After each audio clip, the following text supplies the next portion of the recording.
Morning students. तो देखिए हम लोग का हिंदी लिटरेचर लैंग्वेज सबका सिलेबस ख़त्म हो गया है ना।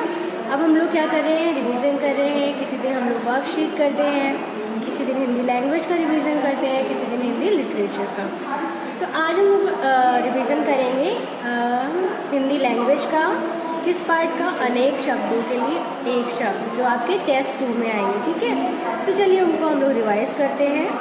स्टार्ट करते हैं अनेक शब्दों के लिए एक शब्द। ओके, आएंगे। तो देखिए, इससे पहले आपने पढ़े थे 1 से 6 तक क्लास असेसमेंट में, जो क्या थे? जो शिकार करता हो शिकारी, जो भीख मांगता हो भिखारी। याद आया है ना? ये पहले आपने असेसमेंट 1 में पढ़े थे। एक बार उनको भी सुन लेते हैं कैसे पढ़ते। तो आपने पहले क्या पढ़ा था? जैसे जो शिकार करता हो शिकारी, जो भीख मांगता हो भिखारी, कविता लिखने वाला कवि, सत्य बोलने वाला सत्यवादी, खेती करने वाला किसान और बोलने वाला वक्ता। ये सारे आपने पहले पढ़े थे और आप एग्जाम भी दे चुके हैं। वैसे ही ये सब भी हैं, तो इनको भी देखते हैं। तो सुनने वाला कौन होता है? जैसे बोलने वाला क्या बताया था आपको पहले? वक्ता। ऐसे सुनने वाला क्या होता है? श्रोता। यानी सुनने वालों को हम क्या बोलते हैं? श्रोता बोलते हैं। क्या बोलते हैं? श्रोता। और जो सत्य बोलने वाला होता है उसे सत्यवादी। जो इंसान हमेशा सत्य बोलता है यानी सच बोलता है, उसको क्या कहते हैं? सत्यवादी कहते हैं। फिर जो लायक नहीं है उसको बोलते हैं नालायक। ये देखिए, ये याद करना आसान है क्योंकि जो लायक नहीं है, ये शब्द तो आपके वाक्य में ही दे रखा है, केवल आपको क्या लगा देना है? ना। याद करना आसान है ना। फिर जो ईश्वर को मानता हो, कौन? आस्तिक। अभी आपने पढ़ा भी था ये, जो ईश्वर को मानता हो उसे क्या कहते हैं? आस्तिक कहते हैं। फिर जो लोगों का प्रिय हो उन्हें क्या कहेंगे? लोकप्रिय।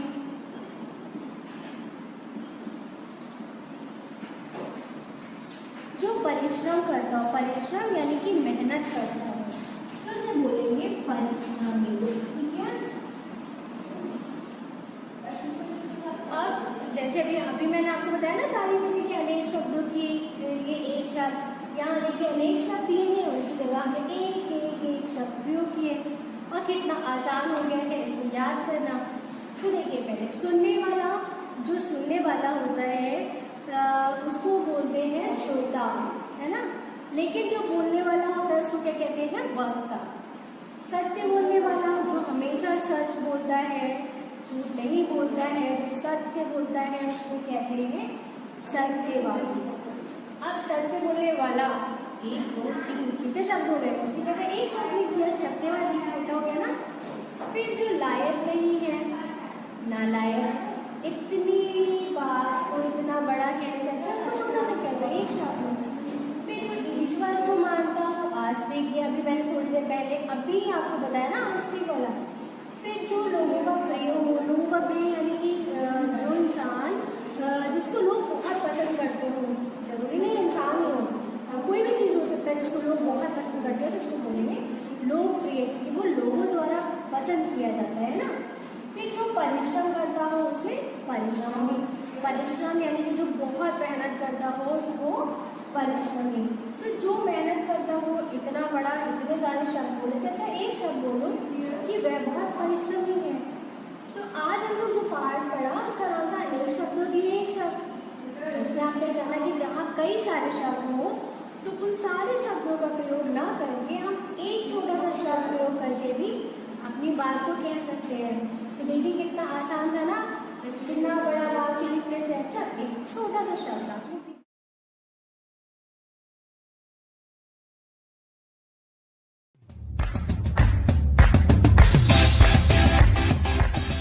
सूट पहनकर हाथी चौराहे पर आया, रिक्शा एक इशारा करके उसने तुरंत रुकवाया।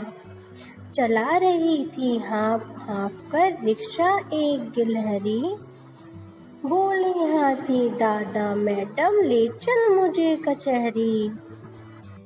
तब तरीर कर आंखें वह हाथी दादा से बोली, लाज नहीं आती है तुमको करते हुए ठिठोली।